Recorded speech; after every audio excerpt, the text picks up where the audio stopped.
اعوذ باللہ من الشیطان الرجیم بسم اللہ الرحمن الرحیم اللہم صلی علی محمد وآل محمد. معزز سامعین، اقوال امام صادق علیہ السلام میں خزانوں کا ذکر کر رہا تھا. آج کا خزانہ 10واں خزانہ ہے مولا، اور اتنا اہم ہے کہ ہر شخص اس خزانے کی تلاش میں رہتا ہے. طلب تو نور الوجہ، میں نے چہرے کے نور کو تلاش کیا. چہرے کا نور، چہرے کی رونق، بعض کے چہرے کو دیکھ کے ایک عجیب سی گھن بھی آتی ہے، بعض کے چہروں کو دیکھ کے خوشی ہوتی ہے. ان کے چہروں پہ ایسا نور ہوتا ہے کہ انسان ان سے محبت کرنے لگتا ہے، خود بخود محبت آتی ہے. لوگ چہروں کی خوبصورتی کریموں میں تلاش کرتے ہیں، چہروں کی خوبصورتی یعنی بال کی کٹنگ میں، داڑھی کی کٹنگ میں تلاش کرتے ہیں. امام صادق علیہ السلام فرماتے ہیں طلب تو نور الوجہ، میں نے چہرے کے نور کو تلاش کیا.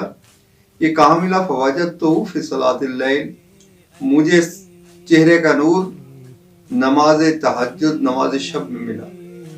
جب اکیلا 11 رکعت امام اپنے پروردگار سے راز و نیاز کرتا ہے، خداوند زمین و آسمان ایک عجیب نور اس کے چہرے پہ ڈال دیتا ہے کہ دیکھنے والا، بات کرنے والا اس سے بات کرتے ہوئے خوشی محسوس کرتا ہے. صلاۃ اللیل کی تاکید بھی یہی ہے، کہتے کہ جو نماز شب، نماز صبح سے اٹھ کے پہلے پڑھتے ہیں ان کو خداوند زمین و آسمان ایسی چیز عطا کرتا ہے نہ کسی آنکھ نے دیکھی ہوتی ہے، نہ کسی کان نے سنے ہوتے. معصوم کا فرمان.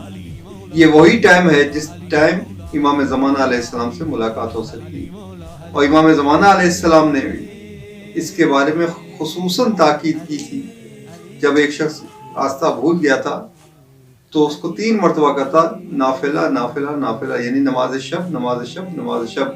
یعنی اگر راستے بھٹک چکے ہو ان راستوں کی تلاش کے لیے تو تمہیں نماز یعنی تہجد پڑھنی چاہیے. نماز تہجد وہ نماز ہے کہ امام فرماتے ہیں کہ نماز تہجد پڑھنے والا یہ کہے کہ آج میرے پاس کھانے کو کچھ نہیں تھا، فاقہ تھا، تو جھوٹ بولتا ہے.